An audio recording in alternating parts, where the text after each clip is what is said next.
খুবই মানে অস্বস্তিকর পরিস্থিতির মধ্যে পড়েছি আমরা তো জানি না যে পরীক্ষার হলের মধ্যে পানি, তো এসে দেখলাম যে অনেক প্রচুর পরিমাণে পানি, আর মানে পরীক্ষাতে মনোযোগ দেওয়া অনেক কষ্টকর হচ্ছিল আর কি। দুদিন প্রিপারেশন পরে এখন আমরা পরীক্ষা দিতে আসছি এরকম পরিবেশে, মানে আমরা কি বলবো, এরকম এক্সাম কোনো এইভাবে এরকম পরিবেশে দেওয়া যায় না।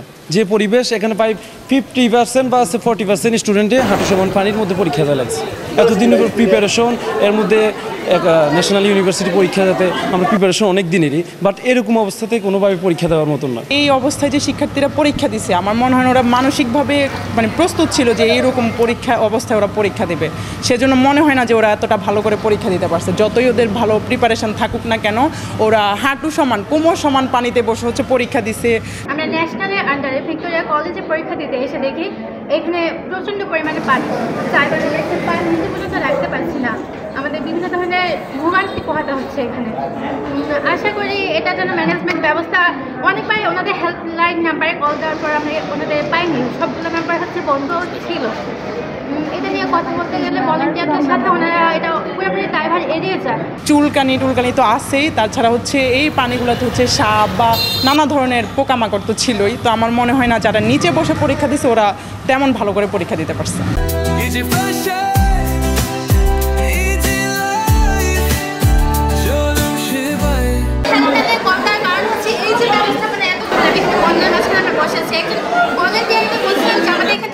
চেঞ্জ করে উপরে নিয়ে যাওয়ার জন্য, কিন্তু উনি বলছে কোথাও সিট খালি নেই বা জায়গা খালি নেই।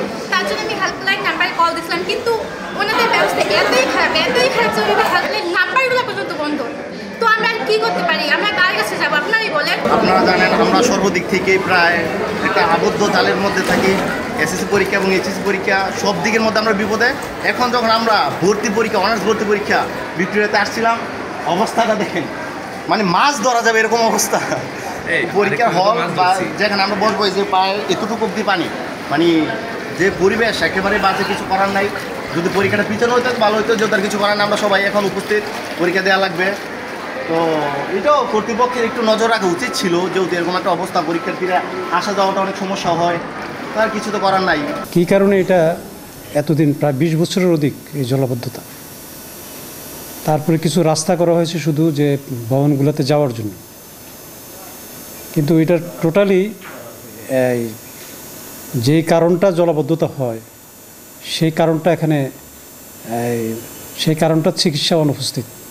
কিন্তু বাহিরের পানি আমি যতই টানি না কেন, বাহিরের পানি আমার এখানে ঢুকে যায়। তো সেটার জন্য আমরা বরাদ্দ চেয়েছি এবং ঢাকা থেকে ঢাকা চিফ ইঞ্জিনিয়ারের সাথে কথা বলেছি, শিক্ষা প্রকৌশলের, তারাও এসেছে, জরিপ করে গিয়েছেন।